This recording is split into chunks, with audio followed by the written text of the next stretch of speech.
ఓబద్య గ్రంథం ఉపోద్ఘాతం. ఈరోజు మనం ధ్యానం చేసుకొని పోతున్నాం. ఈ యొక్క యాకోబు యాసావు తోబుట్టులు. యాసావు మరొక పేరే ఎదోము. ఎదోము అనగా ఎరుపు అని భావము. యాసావుకు ఎర్రని రంగుతో అనేకమైనటువంటి రీతుల్లో సంబంధం ఉన్నది. తన శరీర ఛాయ ఎరుపు తిండిని ఆపేక్షించటే తన బలహీనత, ఎర్రని బండలు గల దేశమును తన బ్రతుకు స్థలంగా ఏర్పరచుకున్నాడు. ఆదికాండం 25లో మీరు చూడొచ్చు. యాకోబు 20 ఏండ్లు హారాన్లో జీవించినప్పుడు యాసావు శేయీరు ప్రాంతానికి వెళ్ళి అక్కడ నివాసాన్ని ఏర్పాటు చేసుకున్నట్లుగా మనం చూస్తాం. తర్వాత తన పేరు కలిసి వచ్చినట్లుగా ఎర్రకొండలో బండలతో నిండినటువంటి ఆ దేశం ఎదోము దేశం అని చెప్పి పిలువబడింది అనమాట. ఆదికాండం 32:3 చూడొచ్చు. ఇంచుమించు 100 మైళ్ళ దూరం గల కొండల ప్రదేశం శేయీరు అరాబాకు తూర్పు మృత సముద్రమున దక్షిణముగా ఇది అమరి ఉన్నదన్నమాట. సరే, ఇక్కడ ఈ యొక్క ఉపాధ్యాయ గ్రంథం మూలాంశములు ఏంటంటే, ఇందులో ఉద్దేశం ఏంటంటే దేవుని ప్రజలను హింసించేటువంటి వారికి దేవుడు న్యాయం తీర్చినని చెప్పడం అనమాట. గ్రంథకర్త ఎవరంటే ఓబద్య. ఎవరికి రాశాడంటే యాసావు యొక్క సంతతి వారైనటువంటి ఎదోమీలకు, యూదా ప్రజలకు, సమస్త దైవ ప్రజలకును కూడా రాశాడు. ఈ కాలం ఏంటంటే యూదాలో యెహోరాము పాలించినటువంటి కాలం, క్రీస్తు పూర్వం 853 నుంచి 841 మధ్య కాలంలో రాశాడు. దీని గత చరిత్ర ఏంటంటే యాకోబు సంతతి వారైనటువంటి ఇజ్రాయేలును యాసావు సంతతి వారైనటువంటి ఎదోమీలు విడువక బాధ పెడుతూ ఉన్నారు.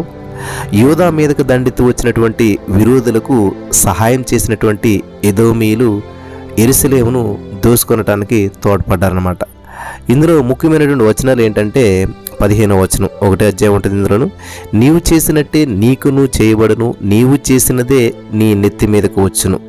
ఇందులో ముఖ్యమైనటువంటి వ్యక్తులు ఎదోమీలు. ముఖ్యమైనటువంటి స్థలాలు ఏంటంటే ఎదోము, యెరూషలేము.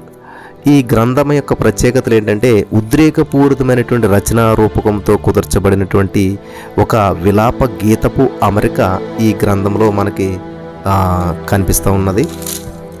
అలాగే ఈ యొక్క గ్రంథాన్ని మనం గమనించినట్లయితే పరిశుద్ధ గ్రంథంలో 31వ పుస్తకం ఇది.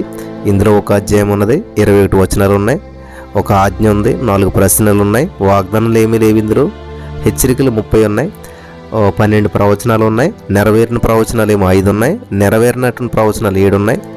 దేవుని యొద్ద నుంచి ప్రత్యేకమైనటువంటి సందేశాలు 3 ఉన్నాయి, 1వ వచనం, 7వ వచనం, 15వ వచనం. ప్రియులారా గమనించాలి.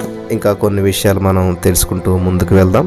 ఇక్కడ 1వ అధ్యాయం 1వ వచనంలో ఓబద్యాకు కలిగినటువంటి దర్శనము ఎదోమును గురించి ప్రభువు యెహోవా సెలవిచ్చినది, యెహోవా యొద్ద నుండి వచ్చిన సమాచారం మాకు వినబడెను అని చెప్పి ఇక్కడ మనకి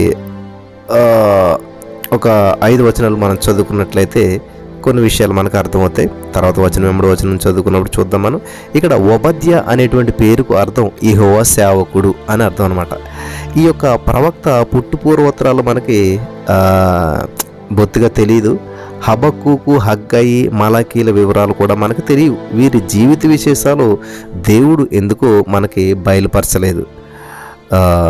ఎందుకంటే సామెతలు 25:2లో సంగతి మరుగు చేయుట దేవునికి ఘనత రావాలి కాబట్టి కొన్ని విషయాలు మరుగవుతుంటుంటాయి.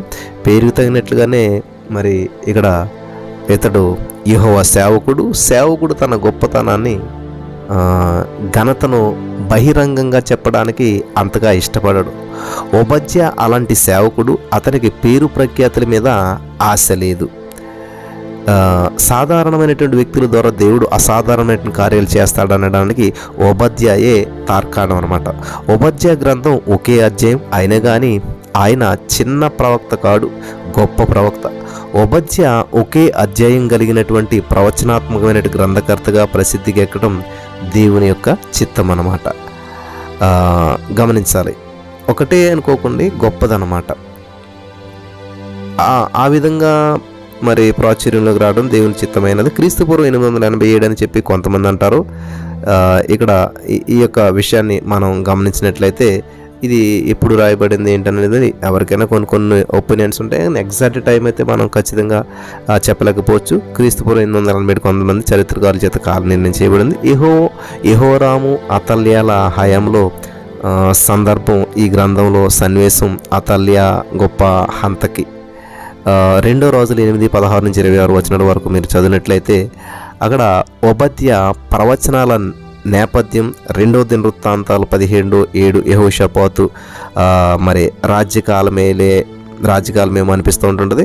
ఆ గ్రంథంలో ఓబద్యా అని పేరు వస్తుంది. అతడు ఓబద్యా ఈ గ్రంథకర్త కాడు, అతడు మరొక ఓబద్యా అనమాట. ఆ రోజుల్లో ఓబద్యా అనే పేరు సర్వసాధారణం. ఓబద్యా ఒకవేళ ఇర్మియాకు సమకాలికుడు అనిపిస్తుంది. కారణం 11వ వచనం అనమాట. చూద్దాం ఒకసారి. నీవు పగవాడివై నిలిచిన దినమందు పరదేశులు వారి ఆస్తిని పట్టుకుని పోయిన దినమందు అన్యులు వారి గుమ్మములలోనికి చొరబడి యెరూషలేము మీద చీట్లు వేసిన దినమందు నీవు వారితో కలుసుకుంటివి కదా అని చెప్పి ఇక్కడ 11వ వచనంలో మనం చూస్తూ ఉన్నాం. నెరవేరినటువంటి ప్రవచనం చరిత్ర అయితే నెరవేరబోయేటువంటి చరిత్ర ప్రవచనం అవుతుంది. బబులోను చెర తరువాత ఇర్మియా సేవాకాలంలో ఓబద్యా రాసినటువంటి గ్రంథం ఇది. ఆధారాలు ఉన్నాయి. ఇక్కడ ఓబద్యా 1:6లో మనం చూసినట్లయితే ఏసావు సంతతి వారి సొమ్ము సోదా చూడబడును, వారు దాచిపెట్టిన ధనమంతి పట్టబడును. ఈ గ్రంథంలో 1 నుంచి 16 వచనాలు ఎదోముపై నేరారోపణ, ఎదోము చేసినటువంటి పాపం, ఎదోముకు సంభవించబోయేటువంటి అరిష్టం, 19 నుంచి 27 వచనాల వరకు ఇజ్రాయేలు జాతీయ పునరుద్ధరణ, ఏసావు ఇంటి వారిలో చెలరేగినటువంటి అలజడి, సంక్షోభం,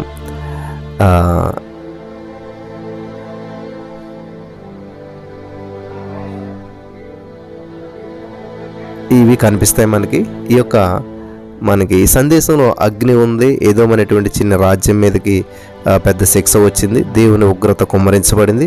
ఓబద్యా దర్శనం, ప్రవచనం. ఈ విధంగా ఓబద్యా గ్రంథంలో కొన్ని ప్రాముఖ్యమైనటువంటి విషయాలు మనం తెలుసుకున్నాం. మరి రాబోయే 2 రోజుల్లో వచనం వెంబడి వచనం ధ్యానించుకున్నప్పుడు ఇంకొన్ని విషయాలు మనం తెలుసుకుందాం. ఈ మాటల ద్వారా దేవుడు బలపరచును గాక. ఆమేన్.